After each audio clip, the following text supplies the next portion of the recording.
Hey up lads and lasses, Damphyre here, back again with some more Infinite Lagrange. Today, we've done Sandray, we've done Mistral, we've done the Stingray. Spore's next on my list at the moment, with Mistral being up there. So let's jump into the Spore. Maybe I'll just cover like all the AA ones now and just get those out the way, and then move on to some of the juicier bombers and stuff a bit later on. Or maybe I'll just follow the list, I am not entirely sure. The Spore is a very odd aircraft in the fact that it's only really good when it's in the same fleet that's getting attacked. These do not seem to work particularly well if they're in a flanking fleet at doing AA damage. As you can see, we only have 5 damage per hit as well, so you need to, get the attacks out. To do so, well, basically, it has to be in the main fleet. If you put it in a flanking fleet, it won't do anything. So, what I like to do with them is go into the propulsion systems first. Double evasion. Reduce the chance of being hit by missiles is really good at the moment. Again, wing to SARs being pretty prevalent. And then when the aircraft returning to the carry, there's a 30% chance of ignoring the enemy's anti-aircraft weapons pre-targeting effect. This is really quite strong, because in the sense that when it's on that return, it can literally just drop target completely, so it can't be targeted, and then all the missiles miss, and they've just wasted all their shots and stuff. Really, really strong this, and actually gives the Spore like pretty considerable survivability with this little mix.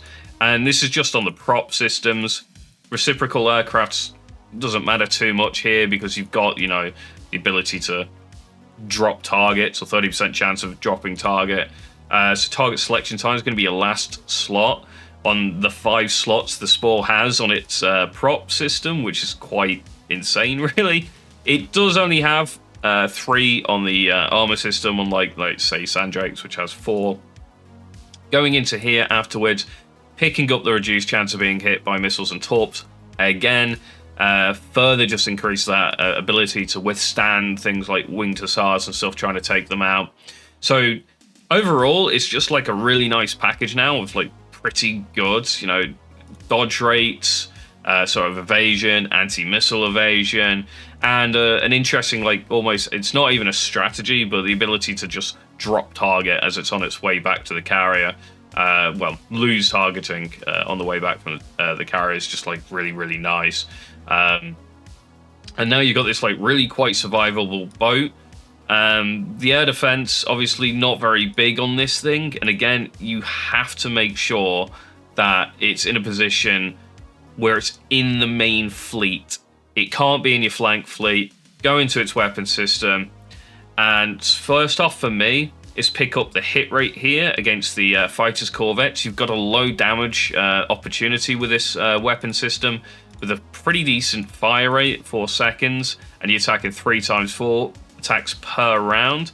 So, it fires quite a lot, but again, you're only 5 damage per hit, so you need to make sure that you are hitting, because even, some of the bombers and stuff actually have a bit of armor, and it's going to mitigate quite a lot of damage.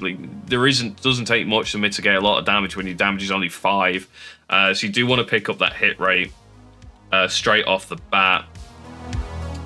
After that, going into pursue targets is what I like to do here, again, because it gives that reduced attack interval by 40%, which is really, really, really, really nice.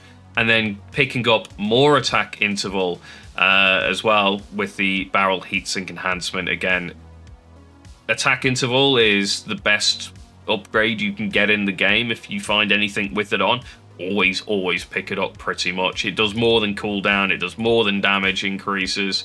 So yeah, double attack interval is like absolute godsend on this thing. It really does provide its ability to get more damage out. So that's 4 of your, I believe it's 7 slots again on this thing. Yeah, 7 slots. So you go and double cooldown here as well to bring that up to 6. And this is where I do recommend picking up prioritized fighters interceptors.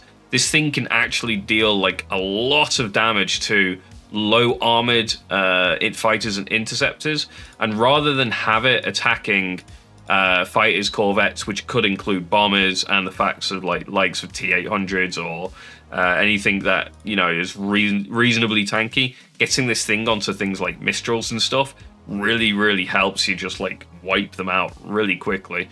But again, this is a very situational ship. It can't be in a flank fleet, it has to be in the main fleet, and therein lies the problem where you've got the likes of Mistral and stuff about T-800 makes slots on carriers quite difficult to pick up. Obviously, if you're running Swarm, you've got 120 aircraft, so you have that kind of many carriers. You've got a bit more options to put this in different places in that situation.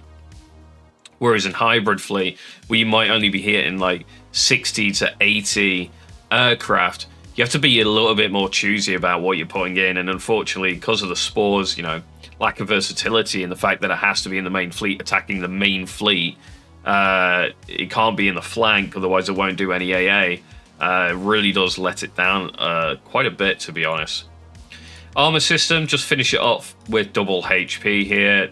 It's just quite good. I mean, there's not much you're going to do. It's only got 3,550 HP. You have got 5 models here, so it's not too bad. And again, you can ignore the command system entirely if you fancy.